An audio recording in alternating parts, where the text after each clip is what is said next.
Alors d'abord, posons ces deux questions. Est-ce que l'utilisateur utilise directement un ordinateur? Est-ce qu'il y a un intermédiaire entre l'utilisateur et l'ordinateur? En fait, il y a deux éléments indissociables. L'utilisateur utilise deux éléments qui sont l'ordinateur et le système d'exploitation. Passons maintenant à décrire ce que c'est un ordinateur. Donc un ordinateur se compose des éléments suivants.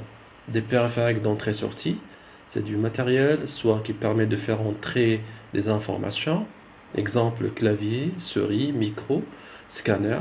On trouve aussi périphériques de sortie, exemple écran, imprimante, etc.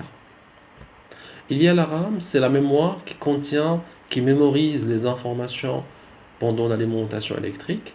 Et c'est une mémoire qui contient les informations que vous êtes en train d'utiliser. Il y a le microprocesseur, c'est là où ça se passe le traitement des données. Lorsque vous traitez une image, c'est au niveau du CPU. Lorsque vous voulez faire des calculs, c'est au niveau du CPU. Support de stockage, c'est que lorsque vous voulez enregistrer vos données pendant une longue période. Les données sur les supports de stockage, on les appelle soit fichiers, soit bases de données. Alors, passons maintenant pour comprendre le circuit des informations depuis le clavier vers l'écran. Donc, supposons qu'on va taper la valeur 10 depuis le clavier et la valeur 20 depuis le clavier. Alors, la valeur 10 va être envoyée au niveau de la RAM, la valeur 20 va être envoyée au niveau de la RAM.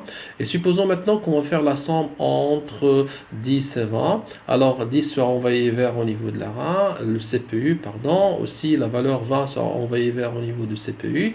Le CPU va faire le calcul, 30, et ensuite va envoyer l'information au niveau de la RAM qui va être envoyée ensuite vers l'écran.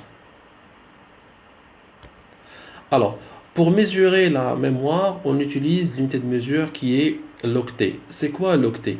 Alors, par exemple, lorsque vous tapez un caractère, c'est une lettre ou bien un chiffre ou bien un signe de ponctuation, lorsqu'il est au niveau de la RAM, il n'est pas sous la forme avec laquelle vous l'avez tapé, c'est-à-dire vous avez tapé A, on trouve A au niveau de la RAM. Non, la lettre A, il est codé sous forme d'une série de 1 et de 0, ce qu'on appelle les bits.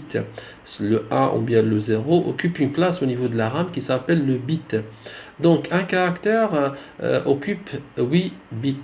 Ce qu'on dit aussi, c'est un octet.